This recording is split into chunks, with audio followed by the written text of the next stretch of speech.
नमस्कार। आज हम सबरीमाला मंदिर मामले पर सुप्रीम कोर्ट के एक बहुत अहम फैसले की तह तक जाएंगे। जी। हमारे पास सुप्रीम कोर्ट का वो जजमेंट डॉक्यूमेंट है और हम उसी के आधार पर ये पूरी बातचीत करेंगे। बिल्कुल।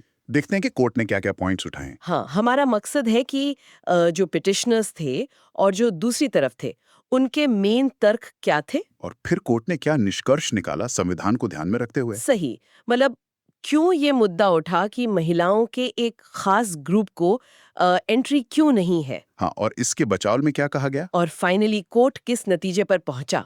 चलिए इसको थोड़ा खुलते हैं। शुरू करते हैं। तो मामला ये था कि कुछ लोगों ने Kerala Hindu places of public worship rules 1965 के एक नियम को चुनौती दी, नियम 3B। हाँ, रूल 3B।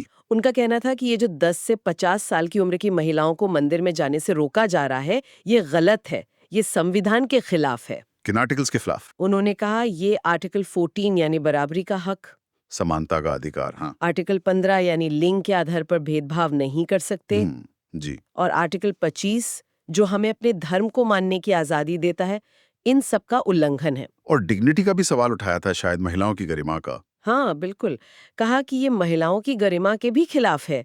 और एक और अहम बात उन्होंने कही कि ये जो प्रथा है रोकने की, ये हिंदू धर्म की कोई अनिवार्य धार्मिक प्रथा नहीं है। Essential religious practice. हाँ, एसेंशियल रिलीजियस प्रैक्टिस, कि इसके बिना धर्म चल सकता है, धर्म का मूल स्वरूप नहीं बदलेगा। और वो जो दलील थी कि अयप्पा भक्त एक अलग संप्रदाय हैं। उस पर भी उन्होंने कहा कि नहीं, अयप्पा भक्त कोई अलग धार्मिक संप्रदाय यानी रिलीजियस डिनोमिनेशन नहीं है, जिन्हें आर्टिकल 26 के तहत कोई स्पेशल राइट्स मिले कि वो अपने नियम खुद बना सकें इस तरह के। हाँ, तो ये तो हुई याचिकाकर्ताओं की तरफ की बातें, काफी मजबूत तर्क थे। बिल्कुल।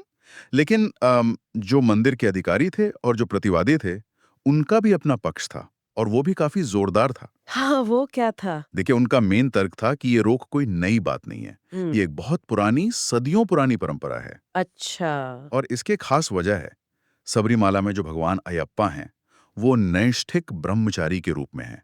मतलब इटर्नल सेलिब्रेट। नैष्ठिक ब्रह्मचारी। हाँ, और उनका ये भी कहना था कि मंदिर जाने के लिए 41 दिन का एक कठिन व्रत होता है, व्रतम। हाँ, सुना है इसके बारे में। तो उनका तर्क था कि ये व्रतम मासिक धर्म के साइकिल के वजह से महिलाओं के लिए लगातार 41 दिन निभाना मुमकिन नहीं होता। अच्छा, ये कनेक्शन बताया उन्होंने। जी। और उन्होंने दावा किया कि ये जो पूरी प्रथा है, ये संविधान के दायरे में ही है। आर्टिकल 25 और 26 दोनों के तहत ये प्रोटेक्टेड है। आर्टिकल 26 कैसे? उनके मुताबिक अयप्पा भक्त जो हैं, वो एक विशिष्ट धार्मिक समूह है, एक संप्रदाय है। अच्छा, रिलीजियस डिनोमिनेशन। हाँ, जिन्हें अपने धार्मिक मामलों को मैनेज करने का अधिकार है, आर्टिकल 26 के तहत। और वो जो रूल 3B था ना, जिसे चैलेंज किया गया था, हाँ। उनका कहना था कि वो रूल तो बस इसी पुरानी परंपरा को कानूनी मान्यता देता है, इसलिए वो पूरी तरह वैध है। तो मतलब एक तरफ समानता, धर्म की व्यक्तिगत स्वतंत्रता और गरिमा के संवैधानिक अधिकार, और दूसरी तरफ प्राचीन परंपरा, भगवान का स्वरूप और धार्मिक संप्रदाय के अधिकार की दलीलें। बिल्कुल। ये तो बहुत ही पेचीदा स्थिति थी। कोर्ट ने फिर इसे कैसे सुलझाया? कोर्ट ने दोनों पक्षों को बहुत ध्यान से सुना और फिर संविधान के नजरिए से चीजों को परखा। सबसे पहले कोर्ट ने कहा कि महिलाओं को उनकी बायोलॉजिकल वजहों से, मतलब मासिक धर्म के आधार पर पूजा से बाहर रखना, ये आर्टिकल 14 यानी समानता और आर्टिकल 15 यानी भेदभाव न करने के अधिकार का साफ साफ उल्लंघन है। अच्छा, सीधा उल्लंघन माना। हाँ, कोर्ट ने कहा कि ये सोच जो है, ये जेंडर स्टीरियोटाइप्स पर आधारित है।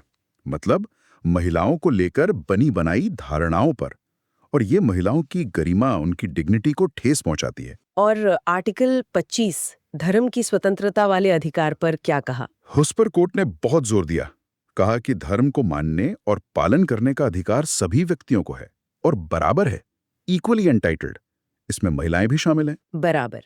और यहाँ एक बहुत बहुत महत्वपूर्ण बात कोर्ट ने कही कि ये जो अधिकार है, ये सिर्फ सामाजिक नैतिकता यानी सोशल मोरालिटी के अधीन नहीं है। अच्छा। तो किसके अधीन है?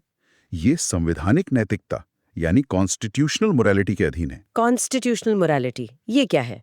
मतलब समाज में क्या चलता आ रहा है या लोग क्या मानते हैं, उससे ऊपर है संविधान के मूल सिद्धांत, जैसे बराबरी, आजादी, भाईचारा, व्यक्ति की गरिमा।